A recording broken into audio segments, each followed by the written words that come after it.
항상 제목을 뽑다 보면은 뭐 최대 수혜주 뭐 이런 얘기 너무 많이 쓰죠, 사실.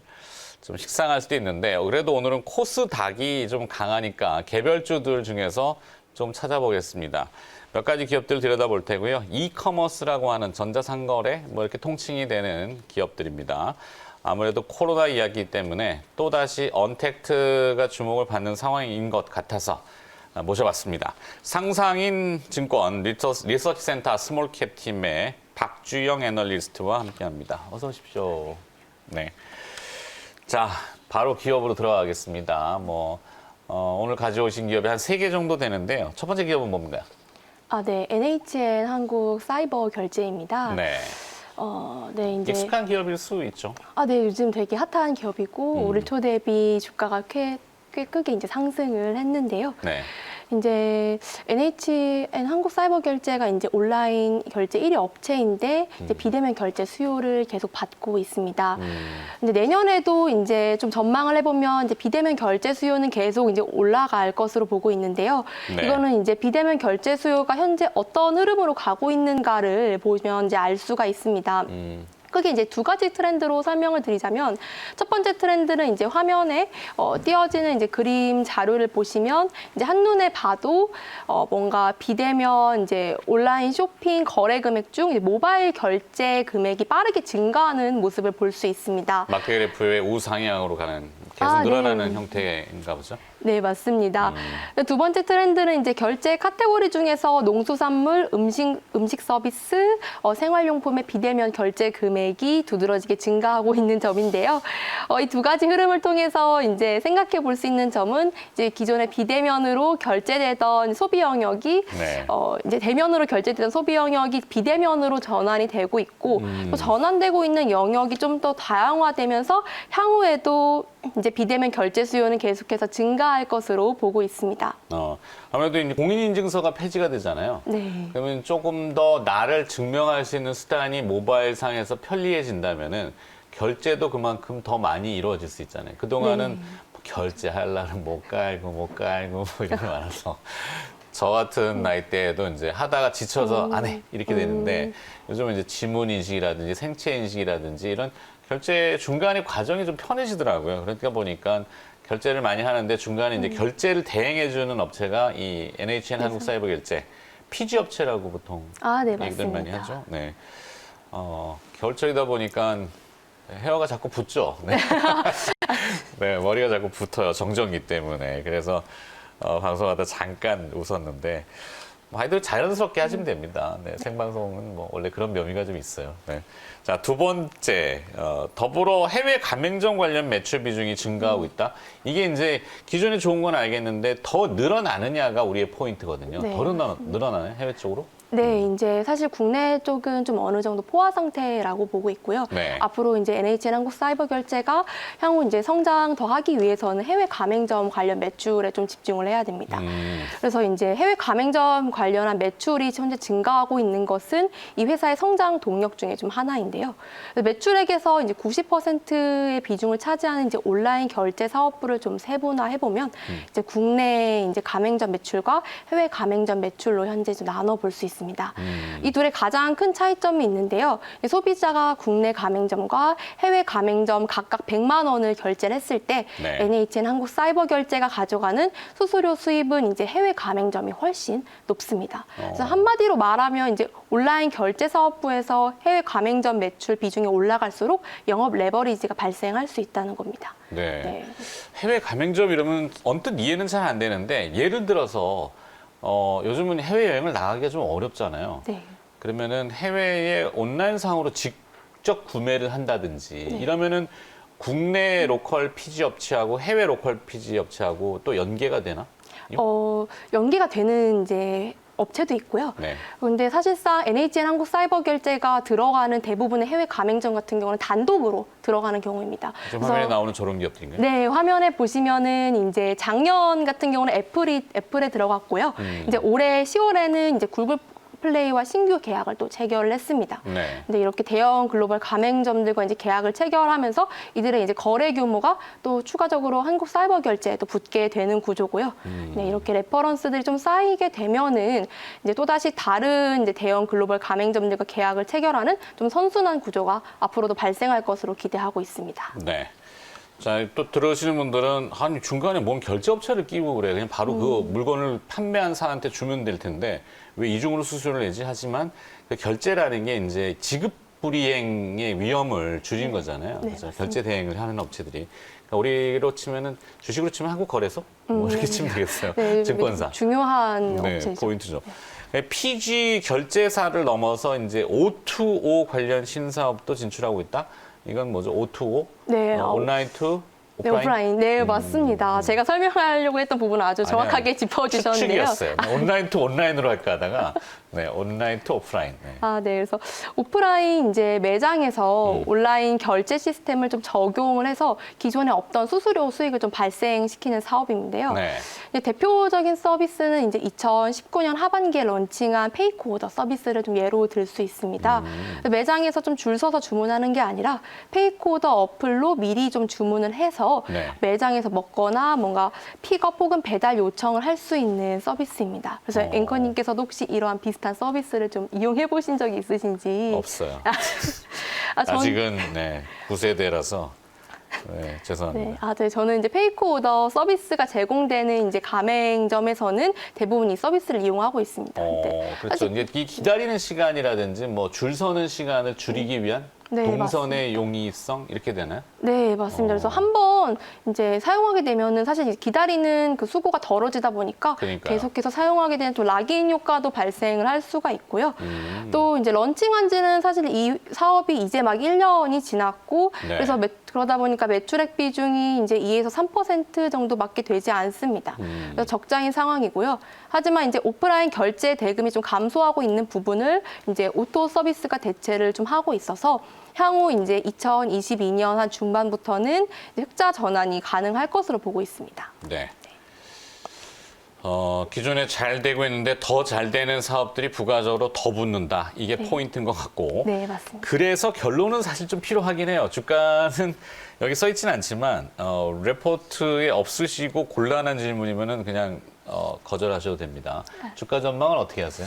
우선 단기적으로는 사실 이제 공식화되지 않은 부분이 있는데요. 또 네. 아마 이제 곧 해외 글로벌 가맹점에 또 붙을 예정인 것 같습니다. 그래서 아마 그게 그 위험한 얘기 아닌가? 네, 근데 이게 이제 당장 이제 애널리스트가 기간이 꺼내기엔 위험한 얘기라서. 네, 기간이 좀 이제 정해지지 않은 부분이어서 네. 근데 앞으로도 이 기업뿐만 아니라 해외 결제사들이 계속 붙게 된다면 주가는 아마 계속해서 잘 갈 수 있지 않을까라고 전망하고 그렇죠. 있습니다. 파트너사와 협력사, 고객사들이 풀이 넓어지면은 당연히 영어로 자꾸 써주지만 캐파가 커지는 거죠. 그것이 이제 NHN 한국사이버결제의 포인트다. 네. 하여튼 두 번째 기업으로 갑시다. 네. 두 번째 기업은 뭡니까? 네, 코리아 센터입니다. 코리아 센터. 네. 그래서 코리아 센터가 이제 어떤 사업을 하고 있는지 설명을 드리자면 네. 이제 한마디로 요약을 드리자면 이제 글로벌 이커머스 전문 기업인데요. 이제 이커머스 판매자를 위한 이제 대부분의 서비스를 제공을 하고 있습니다. 네. 그래서 이커머스 밸류 체인 현재 그림을 좀 보면서 설명을 드리자면 이제 쇼핑몰 구축, 물류 대행, 광고, 마지막으로 쇼핑 데이터 판매까지 이커머스 플랫폼에서 발생 가능한 이제 모든 사업을 영위를 하고 있습니다. 네, 이러한 밸류 체인은 크게 이제 세 가지 사업부로 나누고 있는데요. 이제 국내 쇼핑몰 구축과 이제 광고 서비스를 제공하는 국내 이커머스 사업 부분, 그리고 물류 대행, 그러니까 이제 글로벌 직구를 하기 위해 이제 필요한 물류 센터를 운영하는 사업인 글로벌 이커머스. 마지막으로 이제 에노리닷컴이라는 가격 비교 사이트가 있는데요. 네. 이곳에서 이제 발생하는 쇼핑 데이터를 판매하는 이제 빅데이터 이커머스 이렇게 크게 세 가지 사업 부분으로 나눠 볼 수 있습니다. 네. 하여튼 쇼핑몰을 구축하고 물류 대행을 하고 광고하고 데이터 판매. 이게 포장부터 배송까지 다 가는 한 번에 가는 원스톱 서비스입니다. 그걸 뭐라 그러더라? 원스톱. 용어가 생각이 안 났다. 네. 풀필먼트를 말씀하시는 걸까요? 어떤 거? 풀필먼트라고 풀필먼트. 요즘 네. 죄송해요. 네, 요즘 기억력이 자꾸 딸려서 풀필먼트라고 하는 그거를 다 대행합니까? 아, 네, 맞습니다. 그것도? 아주 오. 우리 국내에서 우선 직구 관련해서 이제 1위, MS 1위 업체라고 할 수 있습니다. 쇼핑몰도 내가 하고 싶다 그러면 뭐 영상 서비스부터 플랫폼, 결제, 그다음에 풀필먼트, 배송까지 다 해줍니까? 네, 이 처음부터 회사가?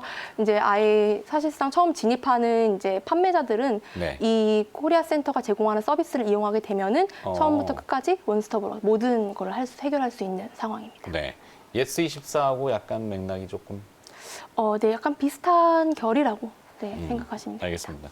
자꾸 곤란한 질문하는 것 같아서 추후 성장성 네. 코리아 센터 뭡니까? 우선은 이제 아까 한사결에서는 해외 가맹점이 이제 투자 포인트였다면 이제 코리아 센터 같은 경우는 이제 크로스보더 매출의 증가가 향후 이제 투자 포인트가 될 것 같습니다. 그래서 간단히 설명을 드리자면 이제 단순하게 한국과 타 국가 간의 이제 직구, 역직구 좀 사업을 넘어서 한국을 거치지 않고 중국에서 일본으로, 독일에서 미국으로 물류 대행을 하는 이제 사업을 크로스보더 사업이라고 합니다. 네. 그래서 이 사업은 이제 올해 2분기에 시작을 했고요.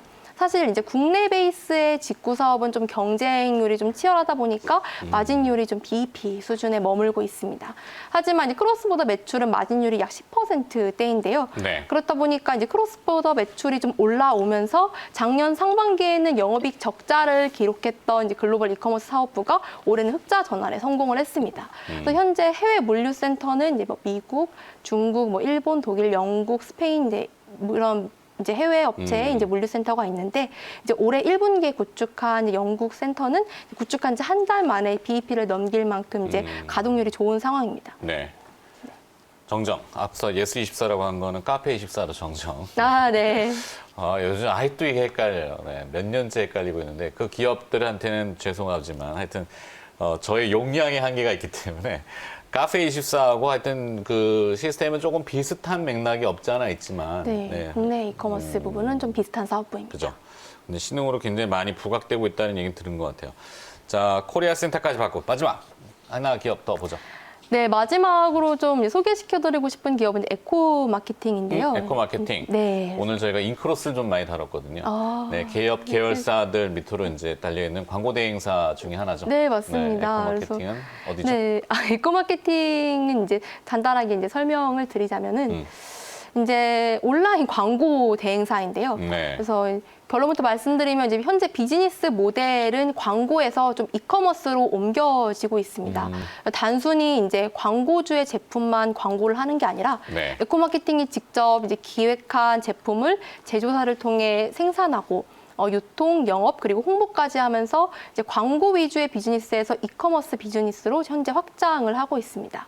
네, 그래서 사실 2017년만 해도 이제 에코 마케팅은 이제 기존의 광고 대행사들처럼 광고주들로부터 광고 집행 금액의 일정 이제 비율을 수수료로 받는 비즈니스를 좀 해왔는데요. 네. 근데 이커머스 산업이 좀 성장하는 걸 보면서 광고만 하는 게 아니라 우리가 직접 제품력이 좋은 기업을 발굴해서 매입이나 이제 지분 투자를 통해서 매출을 상승시키는 그런 좀 새로운 비즈니스를 영위하기 시작했습니다. 그래서 그렇죠. 이것이 현재 이제 에코 마케팅의 성장 동력입니다.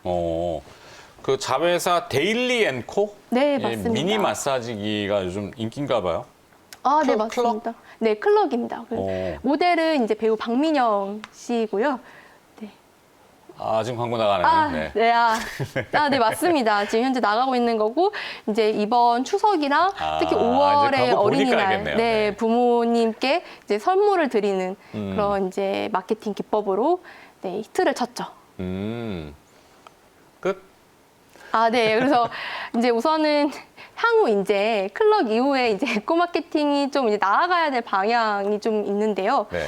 그러니까 저런 제품처럼 네. 에코 마케팅이 기존에는 그룹사들 어떤 뭐 주는 광고를 대행해주는 형태에 그치다가 좋은 제품이 나타나니까 직접 판매를 뛰어드는 형태가 됐다는 걸 보여주는 건가요? 네, 맞습니다. 네. 그래서 워낙 제품 발굴력이 좀 뛰어나다 보니까 네. 이런 사업을 좀 선도적으로 할 수 있는 부분인데요. 그래서 에코 마케팅의 이제 추후 성장성은 좀 이제 클럭의 뒤를 잇는 이제 메가 브랜드를 좀 출시할 수 있느냐에 좀 네. 따라 달린 것 같습니다. 어. 그래서 자회사 데일리앤코는 이제 클럭이 작년 히트를 치면서 올해 초에는 이제 매트릭스 브랜드 이제 몽젤을 런칭을 좀 했는데요. 몽젤. 네, 매트릭스 브랜드입니다. 네. 네, 그래서 이번 3분기까지 확인된 바로는 이제 풀캐파로 생산이 좀 되고 있고 다시 한번 이제 에코 마케팅의 이제 제품 선정 능력을 좀 입증을 했다고 봅니다. 알겠습니다. 여기까지 듣도록 하겠습니다. 상상인증권 리서치센터 스몰캡의 박주영 애널리스트가 세 가지 기업을 알려주셨습니다. 오늘 대단히 고맙습니다. 네, 감사합니다.